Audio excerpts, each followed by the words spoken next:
இந்த வண்டி எவனும் பெருசா கண்டுக்கிட்ட மாதிரியே தெரியல, ஆனா சேல்ஸ் மட்டும் பிச்சுட்டு போகுது.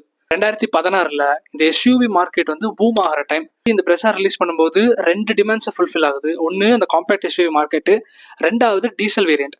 இது ரெண்டுமே வந்து ஹை டிமாண்ட்ல இருந்த டைம். கரெக்டா பிரெஸாவை லான்ச் பண்ணி அதோட இன்ஜின் ஸ்பெக் தான் மாசே. 1.3 litre Fiat sourced DDIS engine, 90 PS power and 200 newton metres of torque. 2016 எக்ஸ்போல லான்ச் பண்ணும் போதே அது ஹிட். அந்த வண்டியோட டிசைனே வந்து ஒரு ஷிஃப்டோட ஒரு இவால்யூஷன் மாதிரி தான் இருக்கும். கையில கிளாடிங் இருக்கும், கொஞ்சம் லென்த் அதிகமா இருக்கும், ஹை ஸ்ட்ரென்த் சீட்ஸ் இருக்கும், கிரவுண்ட் கிளியரன்ஸ் நல்லா இருக்கும். அதை சூப்பரா கிராக் பண்ணி கிட்டத்தட்ட ஆல்மோஸ்ட் லைக் 9 இயர்ஸ் வந்துருச்சு. அப்புறம் BS6 நார்ம்ஸ் வந்ததுக்கு அப்புறம் பெட்ரோல்குள்ள ஷிஃப்ட் ஆயிட்டாங்க. இன்னமும் பிரெஸா மாசம் 15,000 யூனிட்டுக்கு குறையாம வித்து போகுது. இந்தியன் ஆரிஜினுக்கு ஏற்ற மாதிரி ஒரு SUV ரெடி பண்ணி இறக்கி almost 9 years success streak. Actually it's easy to drive. பிரெஸா is something different.